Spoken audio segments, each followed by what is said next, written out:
गांव की रहस्यमयी हवेली। यह कहानी एक छोटे से गांव की है जहां एक पुरानी और वीरान हवेली थी। गांव वालों का मानना था कि इस हवेली में एक आत्मा का वास है। कहते हैं कि इस हवेली में कई साल पहले एक भयानक हादसा हुआ था जिसमें एक लड़की की मृत्यु हो गई थी।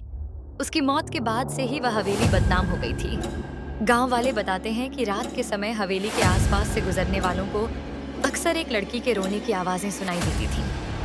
कुछ लोगों ने तो हवेली के अंदर एक धुंधली परछाई को भी देखा था जो हवेली के हर कोने में घूमती रहती थी। कहते हैं कि वह आत्मा अपनी अधूरी इच्छाओं के कारण इस दुनिया में अटकी हुई थी और अपनी मौत का बदला लेना चाहती थी। एक दिन गांव में एक नया परिवार आकर बस गया। उन्होंने पुरानी हवेली को खरीद लिया और वहां रहने लगे। शुरुआत में सब कुछ सामान्य लग रहा था, लेकिन कुछ दिनों बाद अजीब घटनाएं होने लगीं। रात के समय घर में अजीब आवाजें सुनाई देने लगीं। सामान अपने आप इधर उधर होने लगा। हवेली में रहने वाले लोग भी डर और तनाव में रहने लगे। जल्द ही परिवार को समझ में आ गया कि हवेली में कुछ गलत है। उन्होंने गांव के बुजुर्गों से पूछा तो उन्होंने हवेली से जुड़ी कहानी बताई। परिवार ने हवेली छोड़ने का निर्णय लिया, लेकिन आत्मा ने उन्हें ऐसा नहीं करने दिया। एक रात परिवार के मुखिया ने आत्मा से बात करने की कोशिश की और तभी आत्मा ने अपनी दर्द भरी कहानी सुनाई।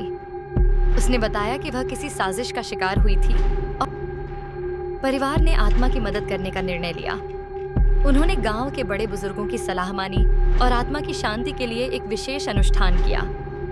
अनुष्ठान के बाद आत्मा ने अपने कातिलों को सजा दी और हवेली को हमेशा के लिए छोड़ दिया।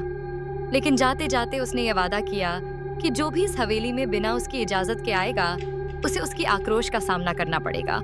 यह कहानी हमें याद दिलाती है कि आत्माएं भी इंसान के जैसे इच्छाएं और भावनाएं रखती हैं। उनकी इच्छाओं को नजरअंदाज करना हमारे लिए खतरनाक हो सकता है।